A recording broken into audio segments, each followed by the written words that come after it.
Well, hello guys. I hope everybody's having a wonderful Friday. I subjected myself to an hour of Kamala Harris's speech last night, this morning. That was my morning, how I woke up, and I took a bunch of notes on it because that's what I wanted to talk to you guys about today. Except she was totally overshadowed by one RFK. I have really liked RFK since he came on the scene last year, and I know a lot of people that are, around me all the time was kind of surprised by that. I was raised by a very Democratic family, and they were the type that really loved JFK. And through the years, the Democrat Party, as we know, has all changed and morphed. I thought she was coming out to tell me something, but she wasn't. She's just looking for the dog. Oh, there he is. He's down at the barn, Harley. Throughout the years, the Democratic Party has really changed. And, of course, up until 2015-16, I had never voted in a presidential election. And it was around that time that I realized things weren't all hunky-dory. I knew it wasn't before, but I was busy, with babies and trying to work a job and everything.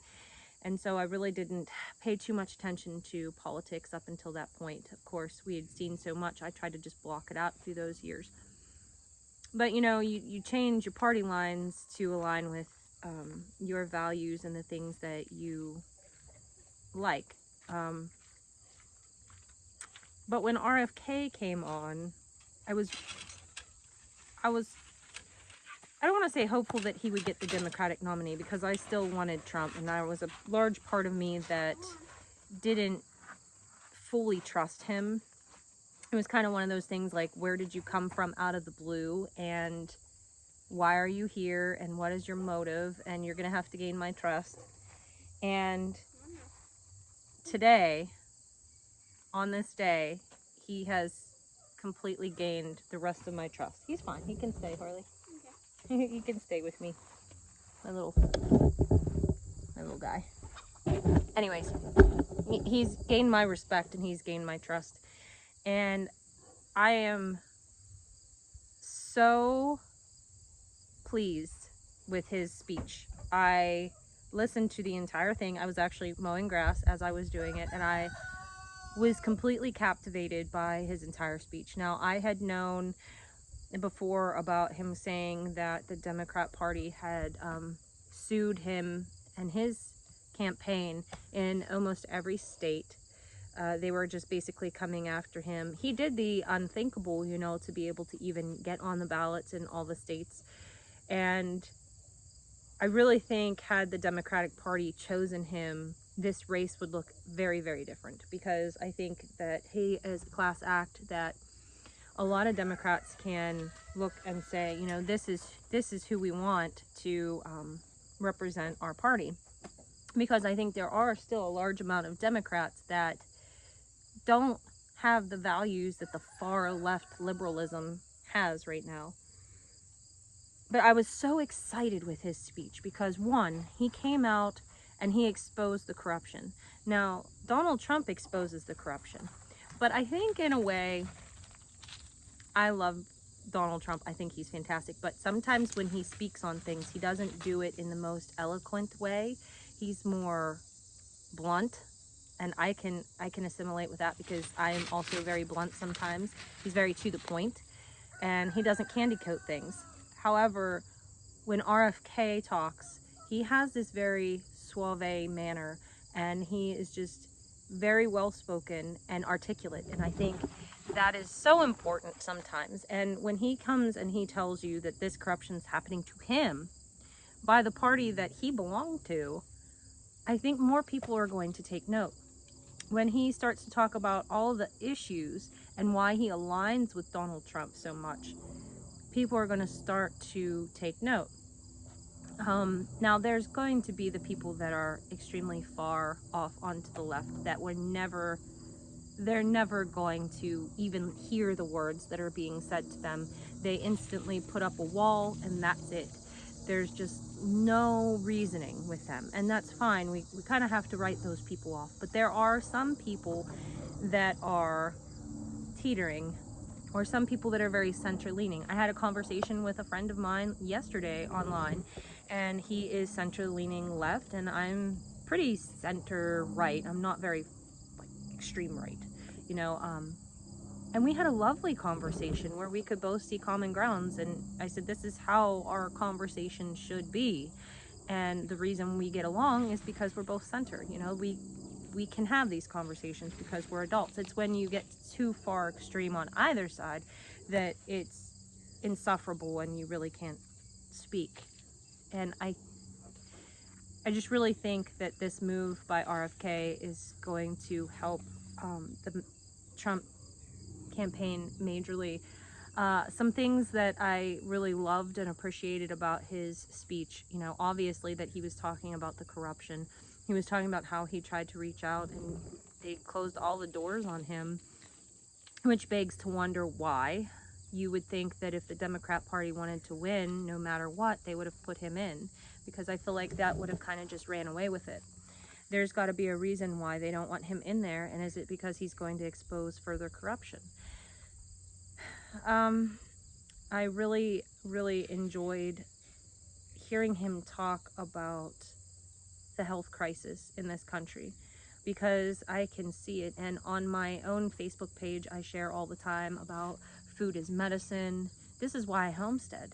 This is why I grow food. This is why I do what I do and spend so many hours painfully, excruciatingly sometimes even, taking care of this farm and all the animals that are on it. I do it because of the love of my family, and I'm trying to do better for them. This morning I baked like 6 loaves of bread because I want them to eat healthy. I don't want to buy the store-bought stuff. You know, we spent time canning this week because I want them to eat healthy.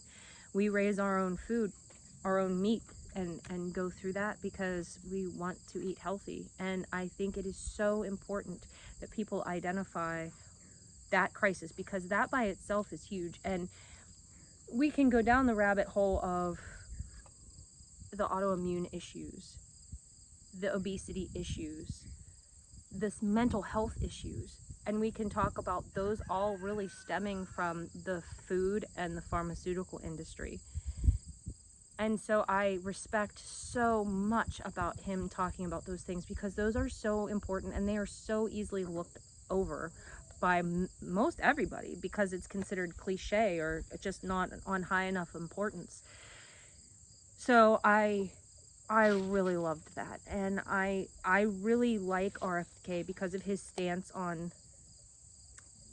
things like that, on his stance on the pharmaceutical industry. I really respect him deeply for those things. And so when he gave his support to Donald Trump, I was literally cheering. I think they are a dynamic duo. Don't get me wrong, I like Vance and everything. I think he's wonderful. My dream team would have been Trump and RFK, and I think a lot of people on here is probably going to agree with that. However, he very graciously gave his endorsement to Trump, and he said that, you know, if this is the only way that I'm going to get to make a change, then I will do it. And I just think that's so wonderful. He showed true selflessness. There you go. And I just think that's very powerful. That's a very powerful thing. His entire speech that he gave was very moving, and he outshined Miss Kamala Harris 1,000-fold.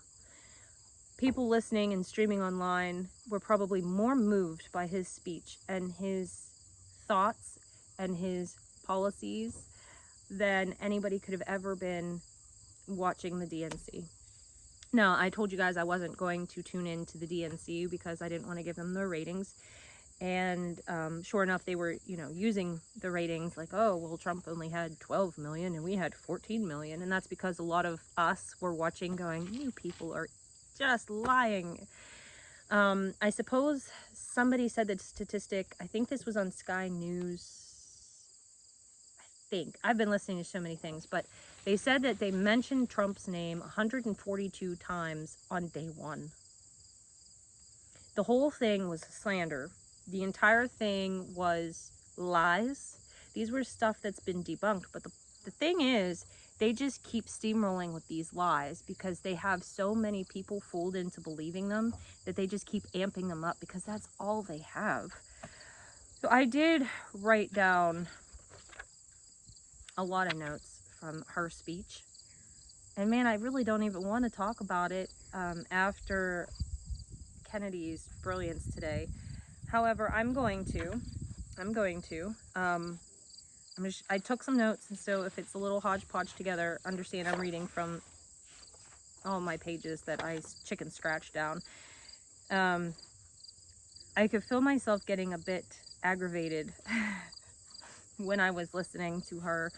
I kind of just wanted to like scream at my phone and say you're lying, but alas, here we are. I'm gonna just do my video and we're gonna talk. So there was some piddly things that I started off with, like she quoted that she wanted to promote safety, dignity, and justice. Safety, dignity, and justice, yet you're allowing how many illegals come over that are unvetted.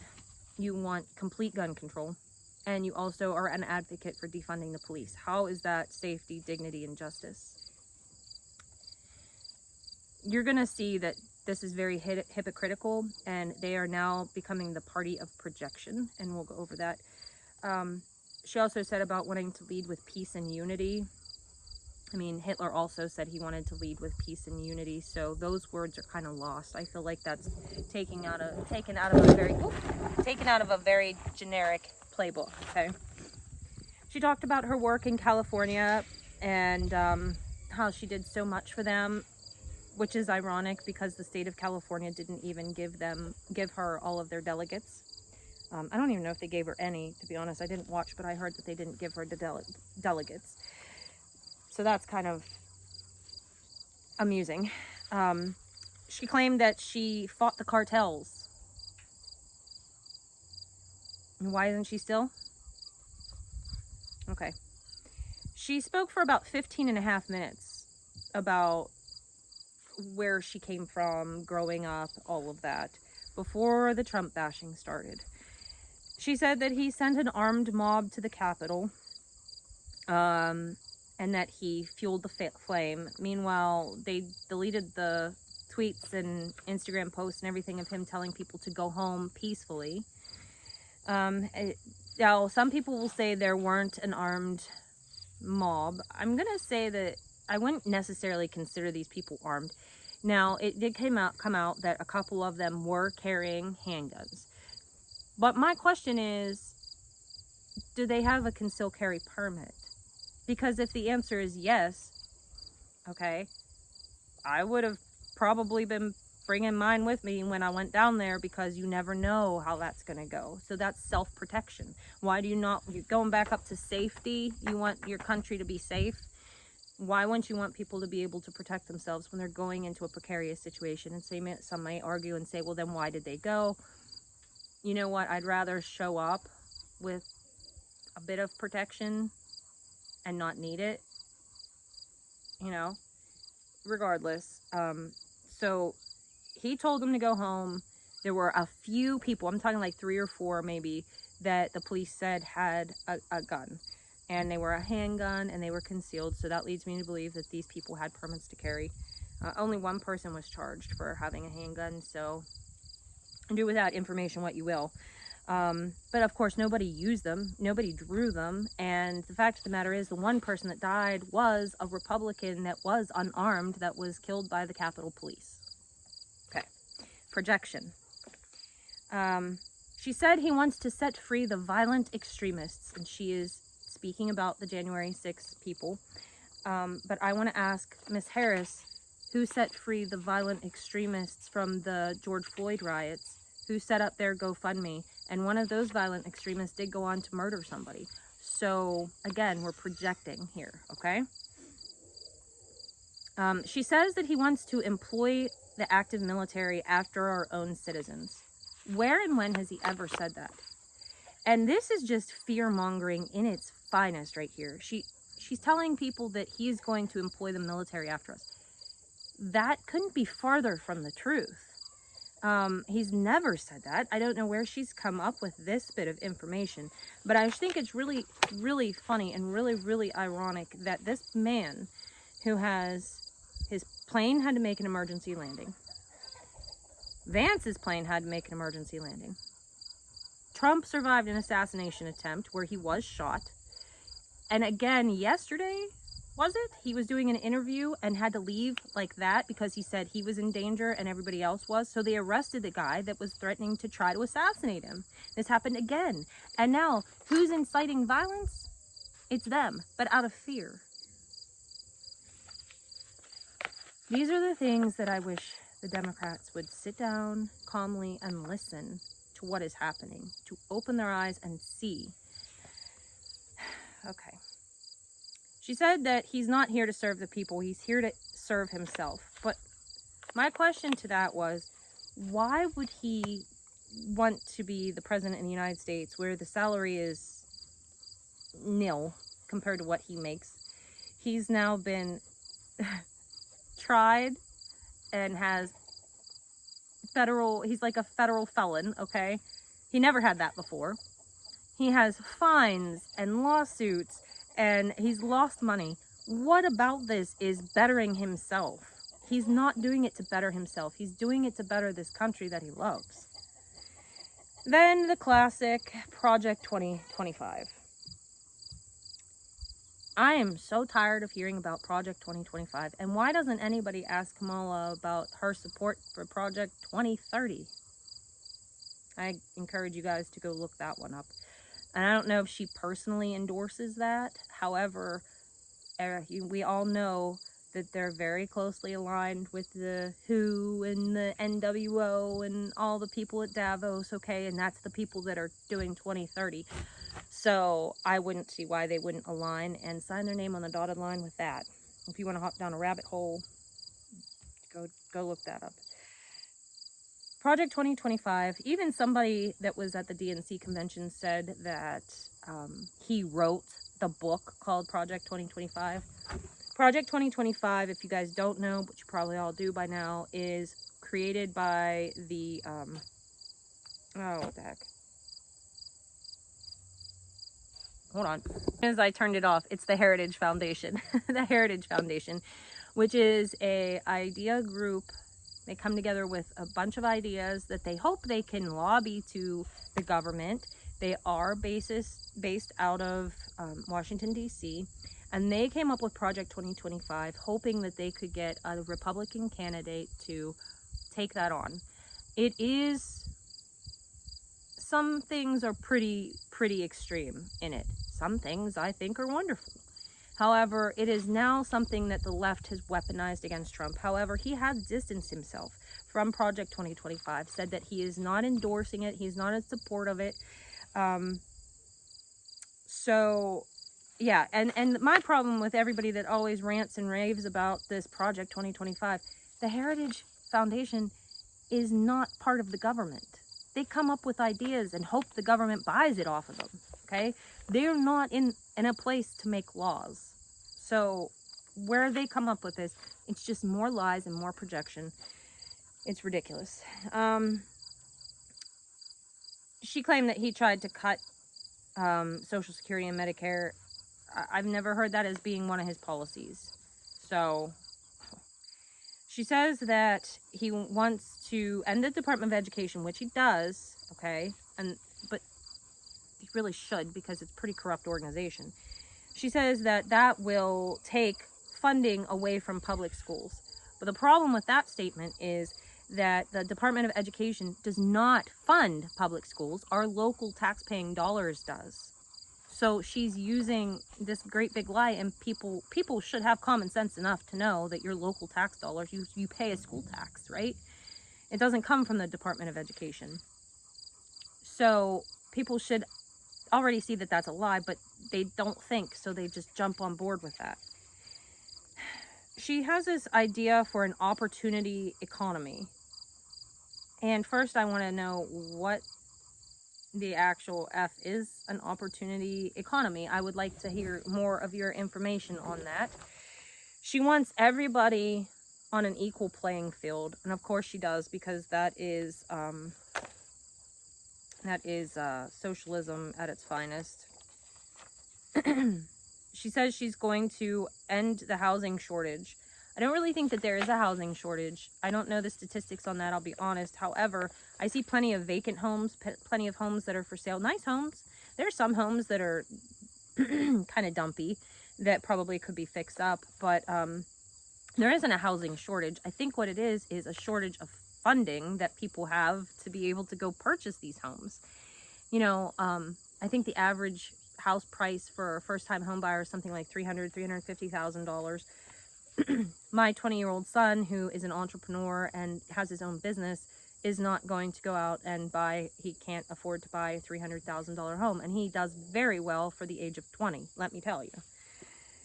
So I think it's not a housing shortage. I think that people can't afford it. And this brings me back to that she wants to build 300,000 homes. Those are going to be in low-income housing areas.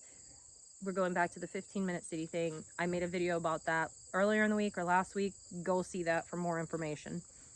Okay. And then we go to the abortion thing. She said, President Trump said that he did that and he was proud of it. And she manipulated his quote. He did say that. However, he was saying that he appointed the justices that would put it back into the state's hands, regardless of where you stand on abortion, okay? Here's a fact. No state refuses abortion for the mother's health. So if she said if somebody went septic, they were going to suffer and die, that's a lie, because there's not one state that would tell that woman that she could not have an abortion to save her life. There, I believe, are only 3 states that don't allow for abortion for rape and incest, okay? The rest of them allow abortions, and the term is kind of in between, like 15 to 20 weeks up to, I think, 23 weeks is the furthest it goes, which is accepted as viability, although, I mean, we can argue that point. Listen, as far as I'm concerned, I don't want the federal government in my business as much as possible. I do believe it should be a state issue. And the reason it should be a state issue is because states are much smaller. So you want your decisions to be made on the smallest subset of people, because that's going to more directly reflect you and your opinions, right? So here in Pennsylvania, our way of living is entirely different than the people that live in New Mexico, which is entirely different than the way people live in Wyoming. So you don't want one federal government to make the choices and the decisions for the masses. You want that broken down by state, because that's going to have more of a chance of replicating your preferences, right?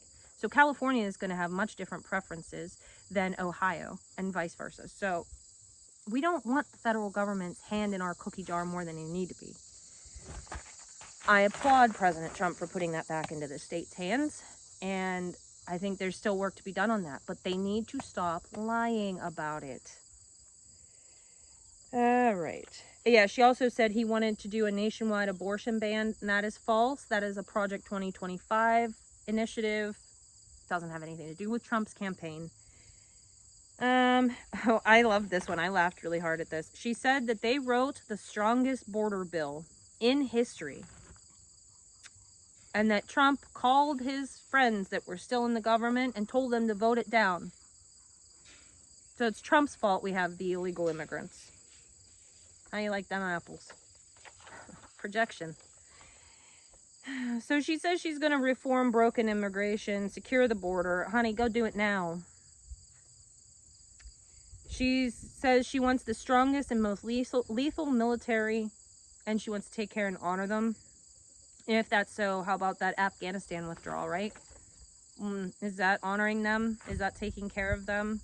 Was that looking strong and lethal? I don't think so. She's also confirmed that she is going to continue the war in Ukraine and keep sending them money. And she said that they are working on a ceasefire deal.